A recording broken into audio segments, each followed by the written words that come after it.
Hey, this is Michelle, and you're listening to Words with Michelle, the podcast, a show where I sit down and have conversations with influencers on a range of topics, anything from natural hair, employment, discrimination, food, relationships, and everything in between. So sit back, relax, and enjoy. If you want to send me an email, hit me up at michelle@wordsmichelle.com.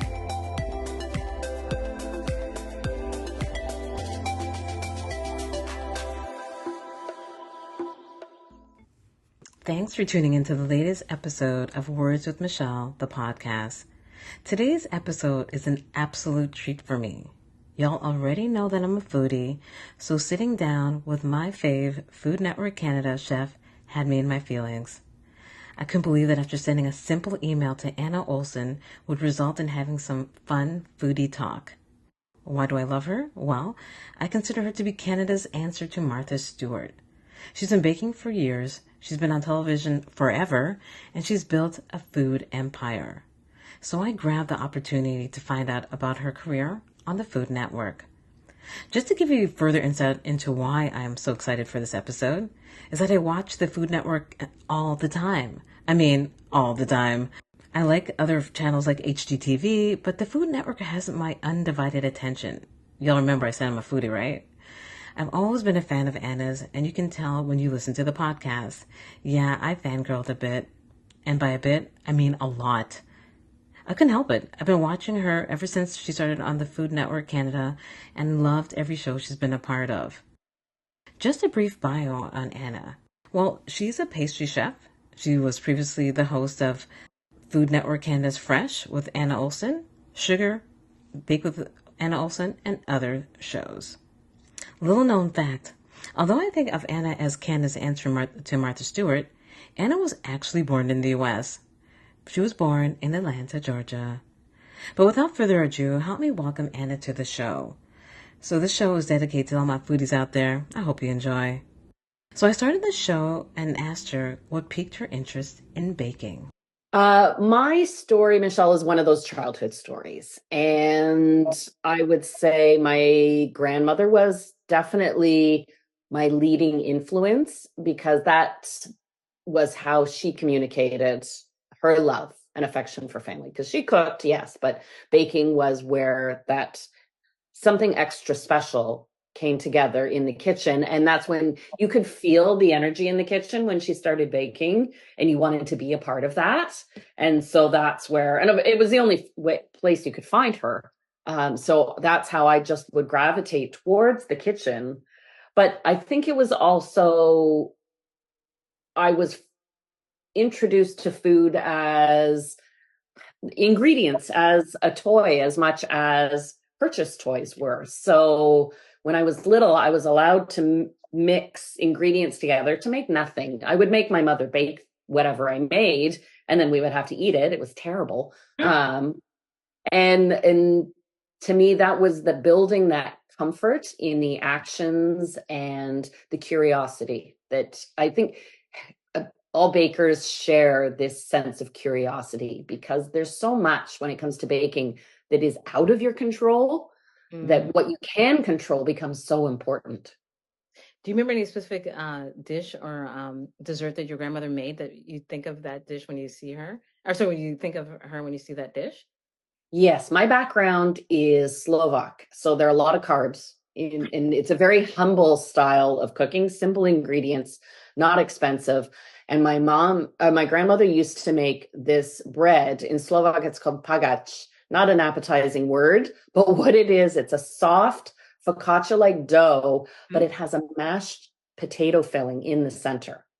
So it's savory, but then she would, hot out of the oven, so it was flat with the potato filling. She would brush it with butter and then sprinkle it with sugar. Wow. And that was the traditional way to serve it. Cut it into squares about 3 inches by 3 inches, and you would just eat it warm like that. I ended up, when I had my bakeries, I did a version where I would actually roll the soft dough into a semicircle. I would put mashed potatoes in, but they would be cheddar cheese mashed potatoes, folded over in half. So it was a half circle. It looked like a pierogi. And then you'd bake it. and I ended up calling it pierogi bread. And I would make it in the winter, and it would just fly off the shelves because serve that alongside stew or soup or chili. Oh, so good.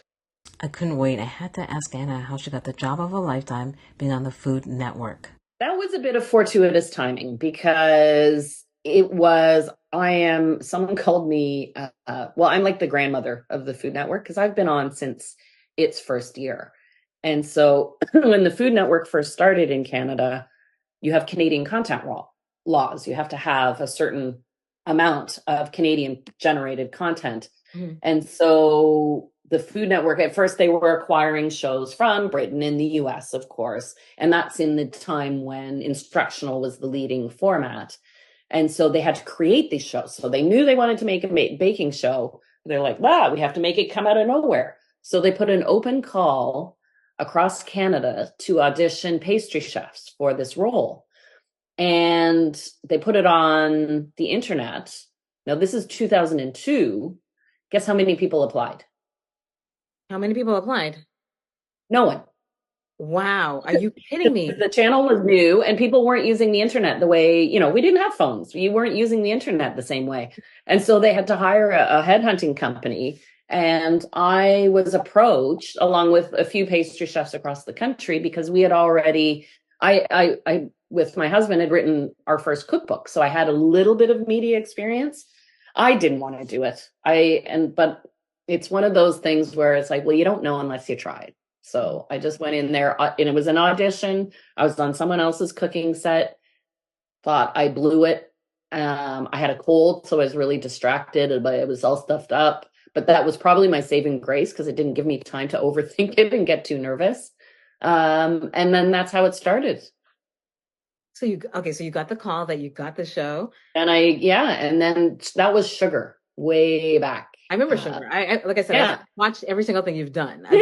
Everything. So I still watch Sugar now because it's still on the Food Network. Pops up on all these fast channels now. Yeah, so I watch it still. I'm still watching it. Like I watch everything. Like it's funny that I'm actually talking to you because I remember right before the pandemic, one of my coworkers were talking with the Food Network, and we said who's one of our favorite chefs or TV TV chefs, and it was you. We both said we loved you. That was what we both said. So it's really like insane. Oh my gosh, I used to be so nervous doing that show, but now you look at YouTube and it's kind of gone back to that same style, that sort of live, just cook it and bake it and there it is, put it out there. Sometimes that's all you want though. You want to keep it as simple as possible because as a viewers and as the audience, you want to be able to, I can replicate this. I can do it because I see it, the instructions are there. It doesn't seem too complicated. You know what I mean? Yeah. That's what you want. Because sometimes you see things like, it's like, oh my God, I'm overwhelmed. I cannot do that. I don't have those ingredients. So you don't want to do it. But with your show, with the stuff that you've done, it's like, okay, I could possibly do this because, I have flour, I have sugar, I have, so, and then you've got now all the instruction you need. So, well, and I'd say that's been my consistent philosophy through the cookbooks and TV shows is to, even if you never make it, to think you could and feel like, okay, I have the resources that I could make this. Okay, great. What was your dish that you made on your audition? What'd you do? What'd you make? I did an apple tart tatin, the upside down apple tart. And I was told part of the reason I was given the role was I made it simple, but also I told a whole story about I came in with the apples that I had picked up on the way because I living in Niagara, we grow them. And I knew the farmer who grew the apples. So I told this little side story. And in my head, I was like, shut up, stop. What are you doing? You're going way off topic. But it turns out they like that I could fill time. So did you bake any more in the pandemic? Because I know you bake, obviously, that's what you do. But like I was saying before, like during the pandemic, because we're at home, during lockdown, I found myself in the kitchen just baking all the time because I couldn't, like where I live, to me, I call it a food desert. There's no big restaurants. It's not downtown. No, there's not a lot. So for me, during lockdown, I had to cook and bake everything I ever wanted. So that's why my love for food grew. So did you cook more or bake more during the pandemic or the same amount? I would say because I cook and bake constantly, and also my husband is also a chef. That's right. That pandemic hit, it's not that our cooking and baking habits changed. We just had a different dialogue with people outward about it. It's funny. We love travel, and travel is a big part of what we do. And I host culinary tours Yep. multiple times a year. So during the pandemic, we just did what we normally do. We just talked to people about it more. So that's where I was doing more live streams, where I hadn't done those before. So the conversation about the food, it was fun watching. You know, everyone got into their sourdough heads, and then there was the cinnamon buns, and it was the banana bread phase, and everyone went through their different phases, and it was fun seeing everyone else's enthusiasm about home baking. Do you prefer baking savory or sweet? Do you have a preference? Oh, that's a loaded question, Michelle. I would say, while I prefer baking sweet, I prefer eating savory. I don't actually have the biggest sweet tooth.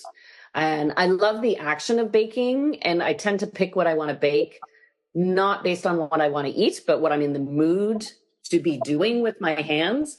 But when it comes to eating, if you told me I had to give up desserts, or I had the choice between giving up desserts or giving up cheese and bread, I would give up desserts.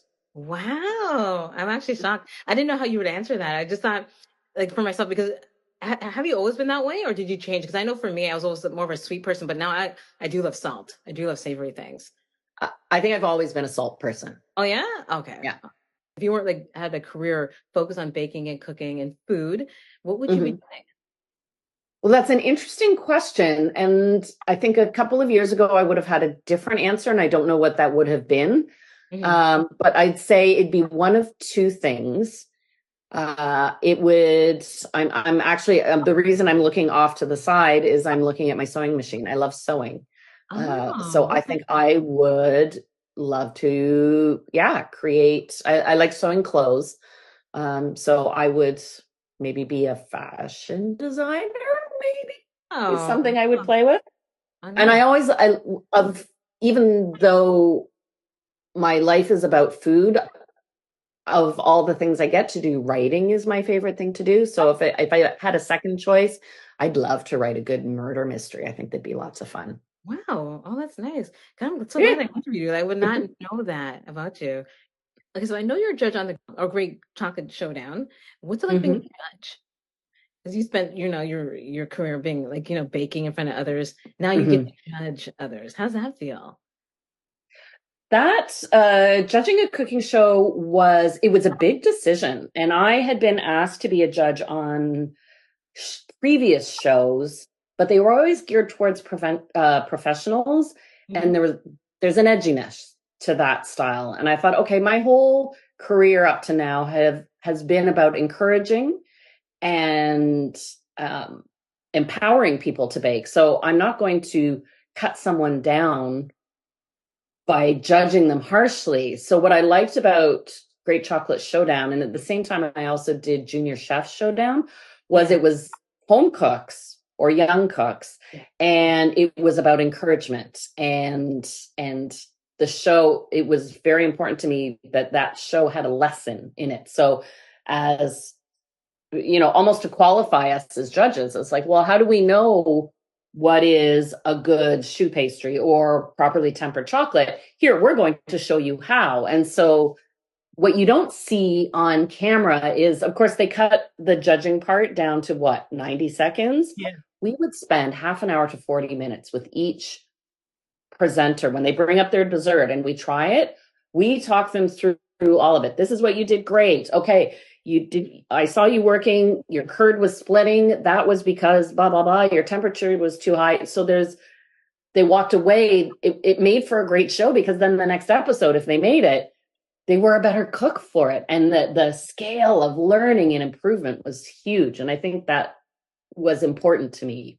I don't know that you see that on camera, but I still stay in touch with so many of these competitors. Wow. I do. Yeah, we message each other all the time, and they're showing me what they make. And I guess it's a bonding experience, right? Because they're all together for a certain amount of time. You know what I mean? It's hard. Yes, they're essentially sequestered for, it can be 6 to 8 weeks away from their families. And yeah, if they're doing well, the longer they're away.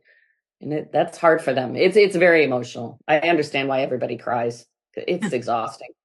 Because I had this amazing opportunity to speak to Anna, I thought to ask her a few rapid fire questions, a few random questions about food. So my first question is, what's your favorite guilty pleasure?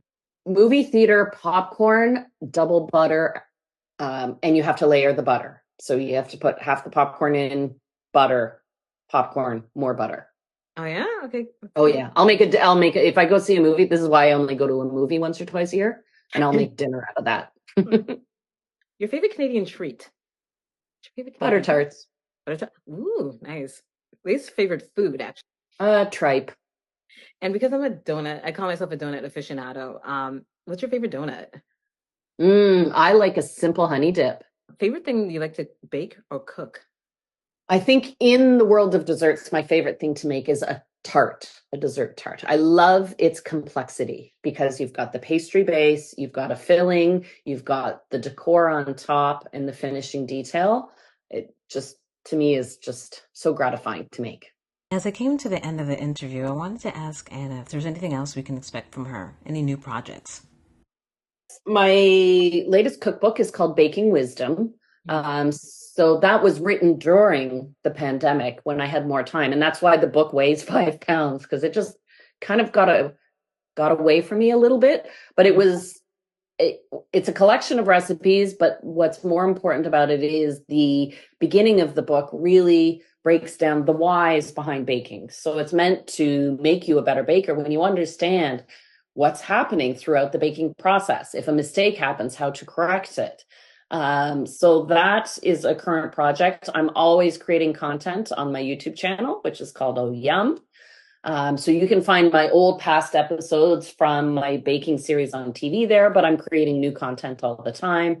And then the newest foray, as I mentioned earlier, is culinary travel. So on my website, it's annaolson.ca. I have a Travel with Anna page. So we always have multiple trips lined up for the coming year. So our trip to Puglia, Italy, which is the heel, is already sold out. That's spring. But in fall, we've got space for the Catalonia. So Barcelona and the area around it.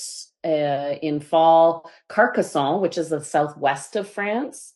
Wow. A beautiful culinary region. Everyone talks about Provence, but there's just an honesty and authenticity to the food in this region.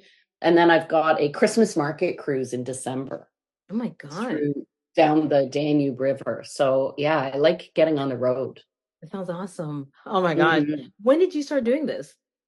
Before the pandemic, we started 2018, I think was the first culinary tour, and it's grown. We just did one, and then it's steadily grown. So we've got a loyal following. What's really nice is the tours are truly bespoke. It's not a cookie cutter tour that I attach my name to. I work with the tour coordinator, and we come up with these custom itineraries, and we max the tour out at 20 guests. That way we spend time together, we get to know each other. You get on a smaller bus, which means you can get into the smaller towns. You can also get into the better restaurants because you're not a group of 50 people. We're going to Michelin star restaurants. And then the cooking classes that are, of course, a part of it are also more personalized because it's a smaller group. So we have great fun with the cooking classes too. Some amazing locations. Sorry. So why did you start it? Did you do it because of your love for cooking and travel, or food and travel? Is that why you started? Yeah, I'm really enjoying exploring new parts of the world.